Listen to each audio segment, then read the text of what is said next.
Start বলুন viva কীভাবে আমার স্টার্ট। ওটা বলবি। আসসালামু আলাইকুম। আমি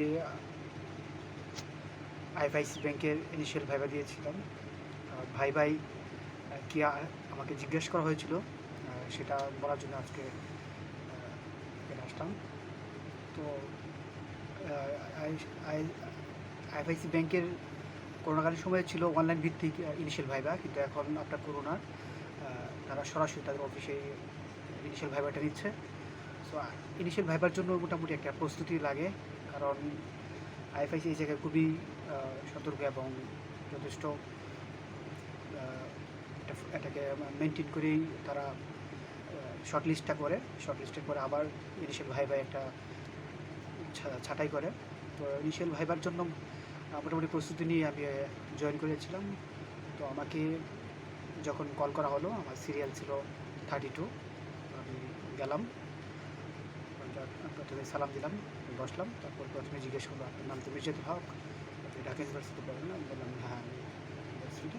তো আমাকে প্রথম যে কোয়েশ্চেনটা বললো সেটা হচ্ছে আপনার জেলা তো নেত্রকোনা, তো আপনার নেত্রকোনা জেলা সম্পর্কে 5 সেন্টেন্সে বা কিছুক্ষণ ইংলিশে বলেন।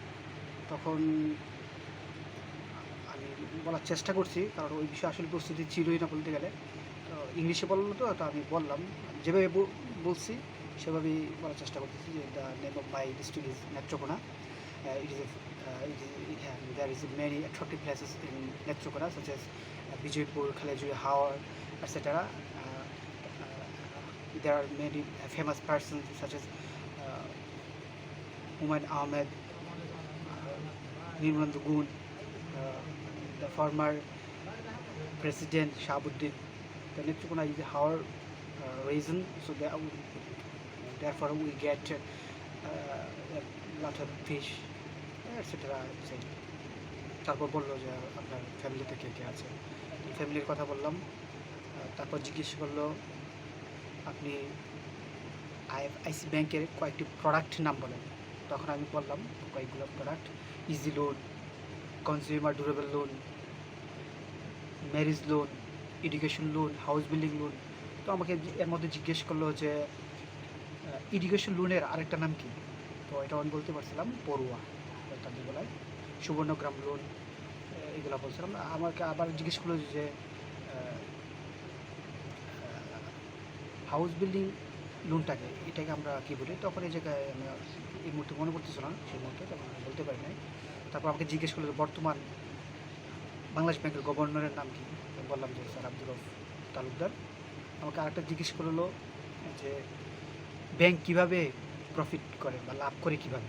তখন আমি বললাম যে ব্যাংক জনসাধারণের কাছ থেকে স্বল্প সুদের বিনিময়ে তারা আমানত গ্রহণ করে এবং সেই আমানতকৃত সংগৃহীত টাকা আবার জনসাধারণের মধ্যেই লোন আকারে বেশি ইন্টারেস্টে তারা লোন আকারে প্রদান করে।